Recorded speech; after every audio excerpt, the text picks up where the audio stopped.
many times have you been told that the secret to success in business is marketing?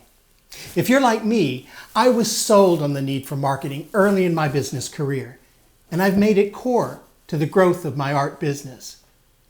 So why then is my business growing so slowly? Does it just mean that I suck at marketing after all? What if I were to suggest to you that marketing is not the secret and that you're doing everything right? Don't believe me? Stick around. Let me explain.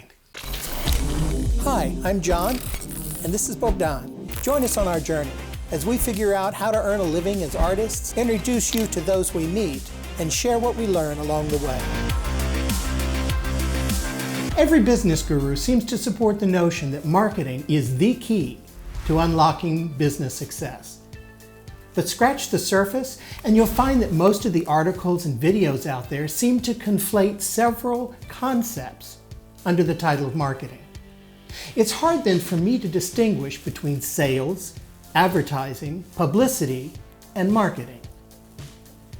Part of me really wants to lump all those concepts together in my head. And a quick survey of the literature would confirm that others do as well. Perhaps that's because we all need to be able to do all of these things at the same time. So I think we should begin with a few definitions. By the way, if you like today's content, please hit the like button, click that notification bell, and subscribe if you haven't already. It really helps my channel if you do. Marketing includes all of those things you do to get a customer in front of you, in front of your business. Sales then becomes all the actions you take once you've got them face to face. So marketing includes design issues, research, data collection, and storytelling. It's the master plan on how you intend to present your product or service to the world. It's a little easier for me to understand that advertising is a subset of marketing and refers to those activities that are aimed at getting the word out about your product. It's about making the connections with customers and showcasing your marketing efforts to those customers. Advertising may well be very specific and time sensitive, and there could be a variety of advertising campaigns to support one marketing goal. If marketing is the plan for what, then I guess advertising is the plan for how. But then, what is the difference between advertising and publicity? Publicity seems to be so similar, whereas marketing and advertising lean forward, considering what strategies will be employed in the future to achieve wanted gains. Publicity is about right here and right now. Some distinguish the two by saying that publicity is free, where marketing is not. As we all know, publicity can also be good, even when it's bad. Hopefully it's something that works to support our marketing goals, but publicity seems to be less about a controlled message and rather about gaining attention. Marketing is the what, advertising is the how, and publicity is the hey, look. Regardless of the differences between these concepts, we creative freelancers must do all of them all of the time. No pressure there. Is it any wonder why many artists don't want to think of themselves as marketers? We've talked before about the need to be self-reflective and to be honest about ourselves. So let's admit that there's more going on here. From classical times, the arts were always considered to be above commercial concerns. Blame the ancient Greeks, the academics, or the aristocratic classes, but much of that snobbery still exists today. It amazes me, though, is Michelangelo and Leonardo da Vinci both were paid for their work. And we can see that many of the great masters ran studios that functioned like art factories. But the notion lingers. I'll never forget, when I was booking artists to speak at our high school, I brought in successful authors, and one of whom wrote young adult fiction.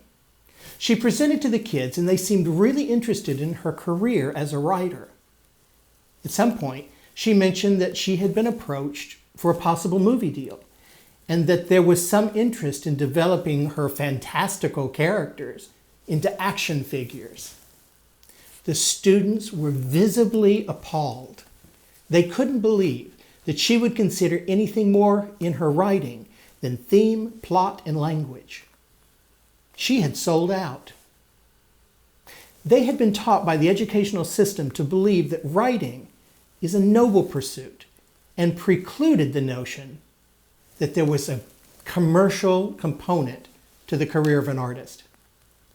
She and I were both stunned at their response. Unfortunately, we're all part of that same cultural environment, and so are our customers. I know many artists who won't even refer to their clients as customers or to their art as a product. While that may be part of their marketing strategy, it might also be a stereotype that's getting in their way. Take a quick self-check about your own presumptions and attitudes and feather them into your overall marketing plan. If you truly want to portray your work as above commercial consideration, you're going to need to find strategies for marketing your art in that way. I have no problem seeing my artwork on a pillowcase or a shower curtain, though I don't feature those types of products in my studio. I suggest that we should be sensitive to the biases of our collectors, but provide a variety of experiences for our art. It's also strange that in all the conversations surrounding marketing, publicity, and advertising, I've not yet mentioned sales. I'm a bit embarrassed to admit that until recently, I always assumed that marketing was selling. I believed that if I could get my work in front of enough people, some percentage of those people would buy it. And that does happen, but not very often. We'll talk about sales in another episode, but what I'm beginning to understand is that marketing does not equate with sales. Marketing efforts bring people to the door, but I must be a salesman to bring them past the threshold. It seems to me that there's a glaring hole then in my business plan. It's not a huge surprise to me since I have an aversion to selling. And how can you run a commercial enterprise if you don't want to sell? I think Bogdan and I both feel very uneasy about sales because we don't want to push people to buy something they don't really want. And I still hold that deceiving people like that is a terrible way to sell art. But there are people who do want to purchase what I create. So the trick is to use my marketing strategies to lure people who are interested in buying art, and then using sales techniques to ensure that they leave with the products they want to take home.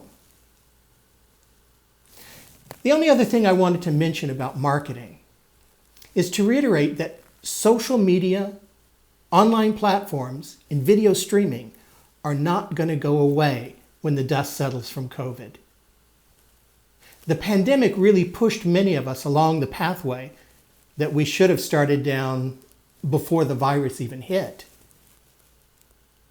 If we're going to be competitive in the future, we all need to find ways to incorporate these technologies into our overall marketing strategies. Yes, there is a learning curve, and yes, it will be easier for some than for others. But never forget that it's your art that you're selling. Trust in the quality and appeal of your art, your writing, your music, your designs. And know that no one else can create what you can. Marketing trends will change over time, but it's not your advertising they want to own, it's your art. Make a conscious and deliberate step to incorporate these new technologies into your business. They're here to stay. One of our goals this year was to do just that. Since January, I've been writing a weekly blog, filming a weekly vlog, and recording a weekly podcast and video podcast. Last month, Bogdan and I started streaming a 30-minute live art chat on Zoom every Thursday from 11 a.m. Central Time here in the USA. And then we post that on YouTube. We're committed to utilizing this outreach, together with our postings on Twitter, Instagram, Facebook, YouTube, LinkedIn, Pinterest. It's a lot, I know, and it may be too much for those who work alone or who still have a job somewhere. The point is that there are loads of options available, and many of them are free. Never let the fact that there are too many options freeze you into inaction. Pick one platform, and if you don't see results, pick another. Remember that failure is just a tool for growth, so you really don't have much to fear. Give it a shot, build on successes, and enjoy the journey. Hope you're having a great week. We got out some lately and we went to 2 exhibition receptions. One was a remarkable artist named Patrick Palmer, who's the dean at the Gosell School of Art here in Houston. Patrick has a solo exhibition at the Serrano Gallery here at Silver Street Studios, a gallery run by Valentina Atkinson. We also attended a reception for an exhibition by a painter named Dar Schaefer. Dar has a studio near us here at Silver Street, and she is exhibiting over at Hanson's Art and Framing, an established gallery here in Houston with a beautiful new building. Congratulations to both these amazing artists. Well, that's all for this week. Thank you so much for watching. Stay creative and keep marketing your work. I'll see you next time. Bye.